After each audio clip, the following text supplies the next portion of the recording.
नमस्कार दोस्तों, मैं विवेक आप लोगों के सामने फिर से हिंदी साहित्य की पृष्ठभूमि फिर से मैं आप सबको समझाने के लिए आपके सामने एक नए तरीके से एक नए सिलसिलेवार तरीके से समझाने की कोशिश कर रहा हूं। और आप लोग शायद समझ भी रहे होंगे कि जो मैं आप लोगों को समझाना चाह रहा हूं वो मेरी बात आप लोग शायद समझ पा रहे होंगे। देखिए, साहित्य हम सब ने पढ़ा है, साहित्य हम बचपन से पढ़ते आए हैं। हमने कविताएं सुनी हैं, कहानियां सुनी हैं, कई उपन्यास, लोकोक्तियां, मतलब हमने बहुत सारी चीजें सुनी हैं, समझी हैं, लेकिन हमने उन्हें कभी कोरिलेट नहीं किया अपने से, अपने समाज से उसे जोड़ा नहीं।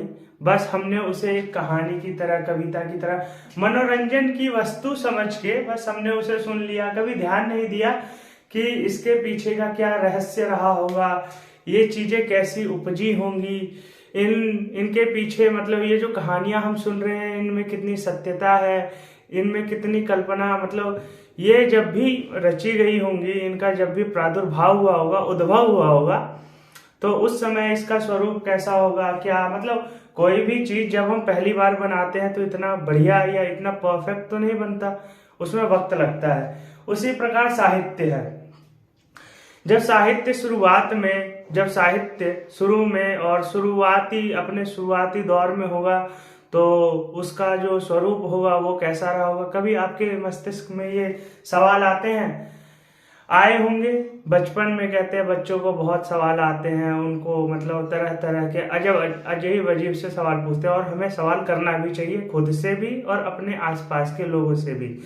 सवाल करने से क्या होता है, हमारी जानने की इच्छा प्रबल होती है, हमारी जानकारी बढ़ती है और ये हमारे लिए एक अच्छा सूचक है। समाज विकास तभी करता है जब आप मतलब जानने के इच्छुक हो, किसी चीज को सीखने के इच्छुक हो, तभी हम विकास कर पाते हैं। जैसा कि हमने स्कूल में पढ़ाई की तो स्कूल में टीचर्स कहते थे तुम्हें जो भी समझ ना आए वो पूछो। और आपने ग्रेजुएशन के टाइम पे तो टीचर्स से बस काम ही यही होता है कि जो अभी आपके प्रोफेसर या जो भी रहे हो फैकल्टी, वो बस आपको एक तरह से गाइड करती है, गाइड का काम करती है। वो आपको पूरी किताब नहीं पढ़ाती, आपको सब चीज खुद से पढ़ना होता है। बस आप उनसे वो सवाल पूछ सकते हैं जो आपको समझने में या जिन चीजों को समझने में आपको दिक्कत आ रही है, वो चीजें वो आपको गाइड कर देते हैं, जिससे आप क्या है उन चीजों को आसानी से समझ लेते हैं। आइए, हमने अपने पिछले क्लास में समझा था कि हिंदी साहित्य का जो प्रादुर्भाव है, हिंदी साहित्य का जो इतिहास है, वो कब से लिखा जाने लगा। कैसे घासादातासी ने 1839 में इस्तवार दलाल लित्तुर एंदु हिंदुस्तानी लिख करके मतलब एक रूपरेखा तैयार कर दी, एक हमारे लिए हिंदी साहित्य का इतिहास लिख दिया।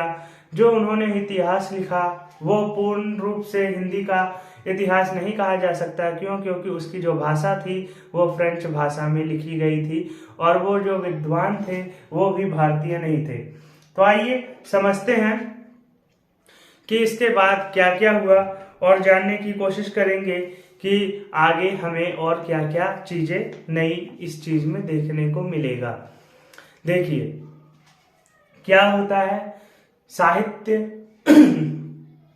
बहुत बड़ा विषय है और किसी भी विषय को जब हम पढ़ना शुरू करते हैं, स्टार्ट करते हैं, तो उसको हम जैसे कि क्या होता है, अगर आपको कोई ढेर सारा काम बता दे तो आप उस काम को करने के लिए पहले आप कामों को बांटते हैं। कामों को छोटा छोटा मतलब कामों को 4-5 उसमें बांट लेते हैं। जैसे कि आप स्कूल में जाते होंगे तो आपके लिए टाइम टेबल होगा। टाइम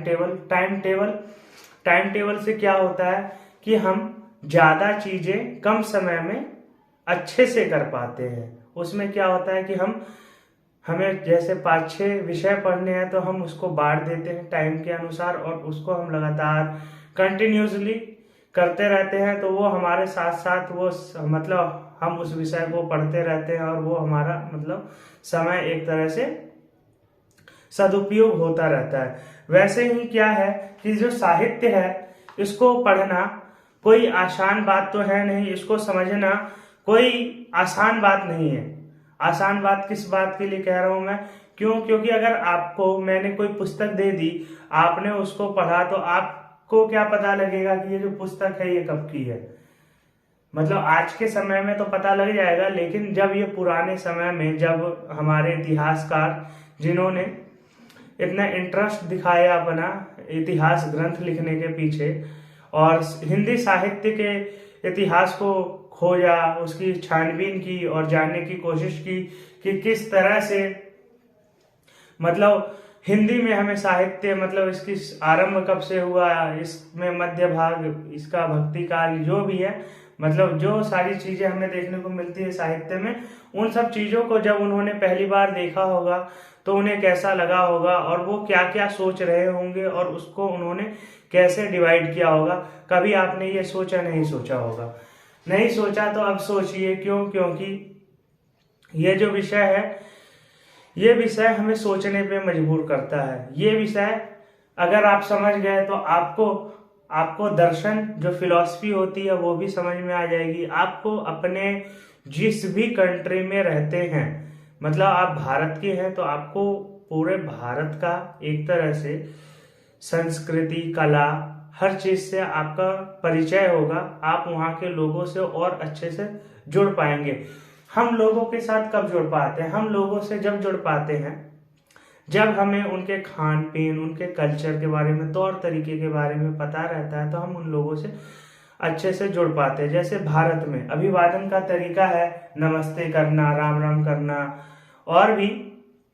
तो भारत में हम क्या देखते हैं कि जैसे भी हमारे सामने हमसे कोई बड़ा या हमारे बराबर कहीं कोई जब आ जाता है तो हम उसको अभिवादन करते हैं। तो इससे क्या होता है कि हमने एक संवाद करने के लिए, बातचीत करने के लिए जो एक ग्रीटिंग होता है, ग्रीटिंग मतलब जो अभिवादन किया, उससे हमने उस बातचीत को शुरू कर दिया। तो ऐसे ही साहित्य को पढ़ने के लिए हमें कुछ चीजों को समझना बहुत जरूरी है। हमें साहित्य को बांटना पड़ेगा इसको आसान तरीके में समझने के लिए। तो देखिए, हिंदी साहित्य को हमने 3 कालों में बांटा है।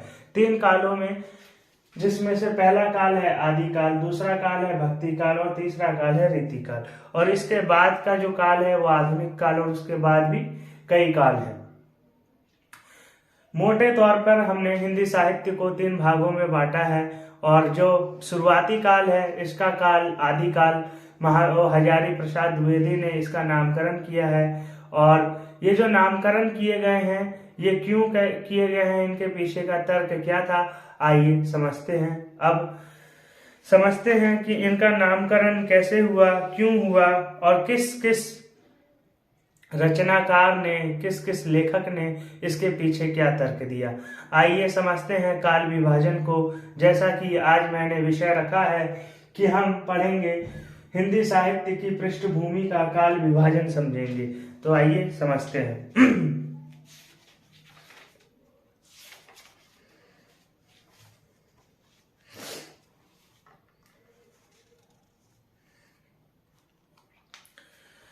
साहित्य इतिहास में काल विभाजन की आवश्यकता। साहित्य के इतिहास में इस भाषा के साहित्य के आरंभ से लेकर साहित्य इतिहास लेखन के समय तक का विकास परक अध्ययन प्रस्तुत किया जाता है।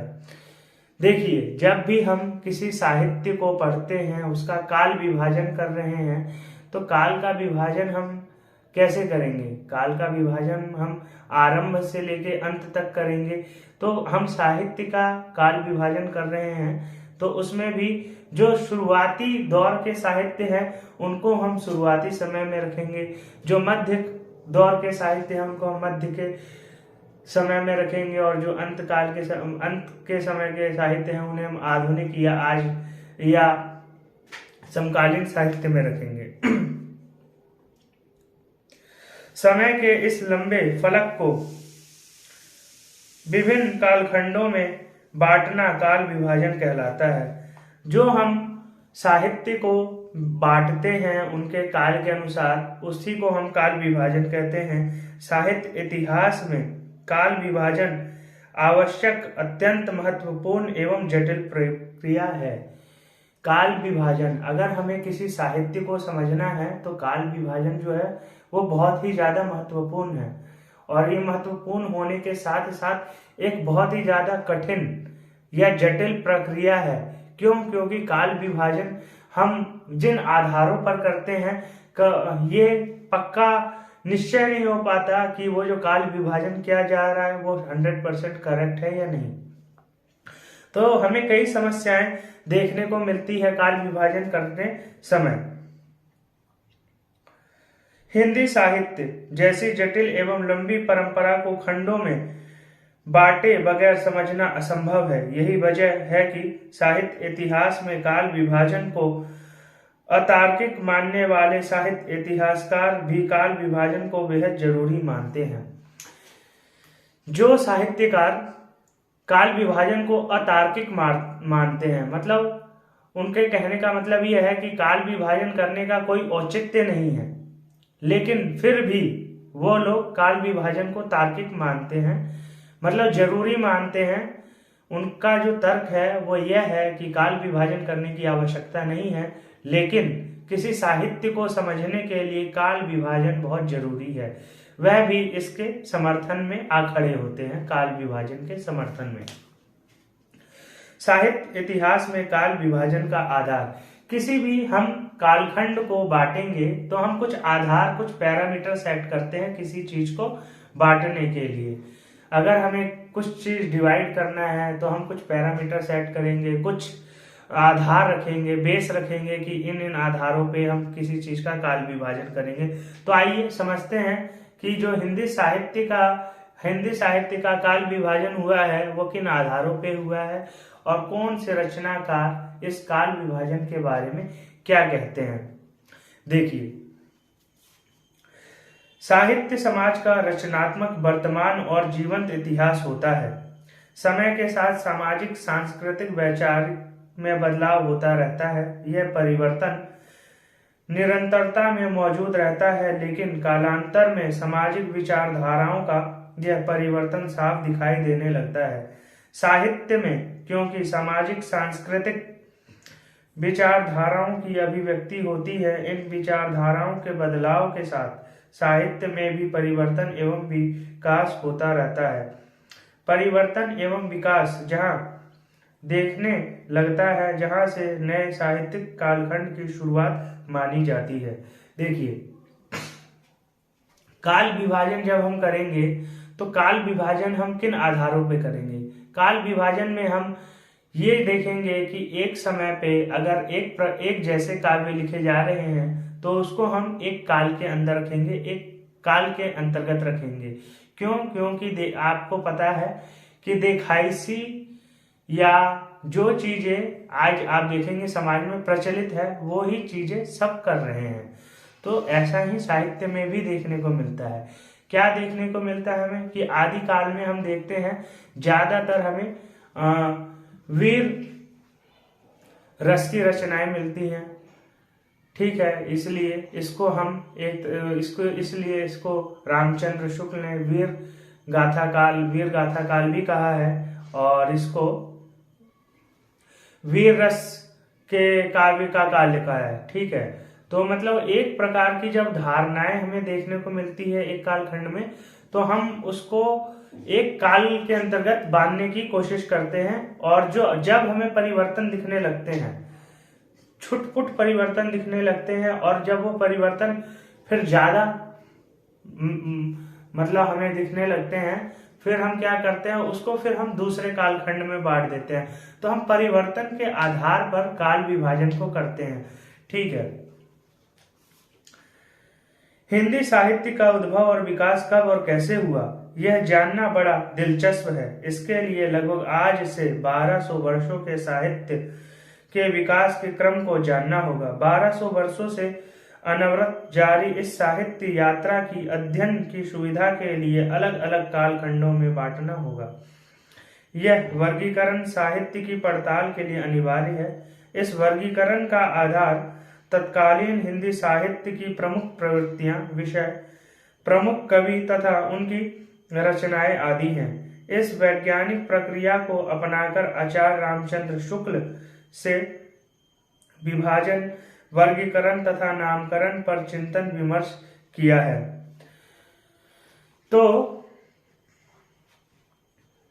जो हमें काल विभाजन हिंदी साहित्य में जिसका हमें सबसे ज्यादा प्रमाणिक मालूम होता है वो है आचार्य रामचंद्र शुक्ल। आचार्य रामचंद्र शुक्ल जो हिंदी में एक ऐसे नाम है जिनके बिना हिंदी साहित्य इतिहास को जाना ही नहीं जा सकता या पूरा ही नहीं माना जाएगा। क्यों? क्योंकि जो शोध, जो छानबीन आचार्य रामचंद्र शुक्ल ने अपने दौर में की, अपने समय में किया, अपने हाथों से किया, वैसा दूसरे किसी ने नहीं किया और उनका योगदान हिंदी साहित्य में बहुत ही ज्यादा है। तो हमें आचार्य रामचंद्र शुक्ल के बारे में जानकारी होनी चाहिए और इनके बारे में तो, और इनकी जो पुस्तक है हिंदी साहित्य का इतिहास, इसे तो हम सबको पढ़ना ही चाहिए। काल विभाजन में सबसे अधिक महत्वपूर्ण स्थान रामचंद्र शुक्ल का है। उन्होंने पूरे हिंदी साहित्य को 3 स्पष्ट भागों में बांटा है। पहला जो काल विभाजन है, मतलब रामचंद्र शुक्ल का अगर हम काल विभाजन देखें तो उन्होंने हिंदी साहित्य को 3 कालखंडों में बांटा है, जिसमें से पहला आदिकाल को वो स्वीकार करते हैं और आदिकाल को ईस्वी में वो 900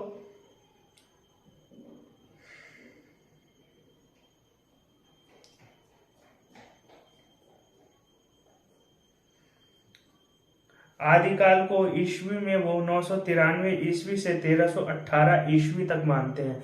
देखिए, आचार्य रामचंद्र शुक्ल ने हिंदी साहित्य के इतिहास को ईस्वी में भी और संवत में भी, ये दोनों चीजों में उन्होंने डिवाइड किया है।